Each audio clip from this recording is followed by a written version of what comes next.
Thank you, Madam Chair and members of the board. Interesting discussion. Kind of reminds me of a MUMPO meeting a couple weeks ago about whether the public was going to be allowed to speak or not.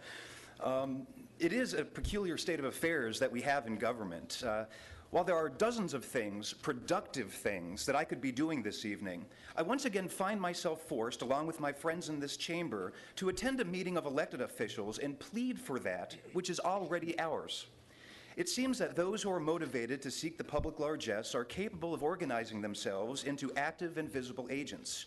Many agencies and organizations have staff members whose sole purpose it is to lobby for grants from government. But who lobbies for the taxpayer? Who lobbies for those for whom the money comes? Thankfully, some on this board recognize the plight that we face, and I thank you for that. We have families, we have jobs or own businesses ourselves. We volunteer for our churches or other charities.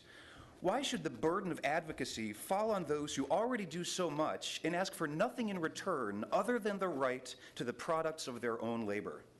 You know, I appreciate the comments about how we care for children and those who are struggling, about how we're a growing county with growing needs. But what I don't understand is the assumption that if but for government, none of these worthwhile endeavors could take place. A quick bit of history, back in 1997, the Arts and Science Council lost its county funding. That was the Gang of Five, which, oh, by the way, included a Democrat. The result was the net loss of $1.3 million. In 1998, the annual fund drive for the AFC was a phenomenal success, breaking records across the country. 800 volunteers raised $6.6 million, $1.4 million more than the previous year, more than making up for the loss of county funding. We have some amazing organizations in this county that do wonderful things, but we also have a population that is remarkably giving and active in the community, and they are more than willing to make up the difference in any government shortfall. The problem with reliance on government funding is that it denies those paying the bills choice and redirects capital not necessarily towards its best use, but simply to those who are the most politically connected. Every $20 taken out of the taxpayer's pocket for non-essential services is $20 of choice that has been denied.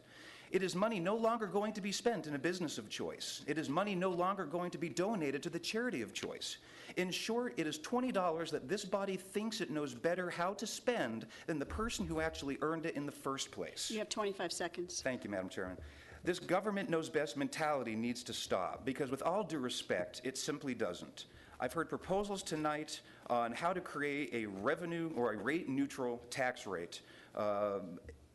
The citizens of Mecklenburg County should not be left to suffer because of this board's inability previously to prioritize its commitments. I urge you to vote no on this budget. Thank you.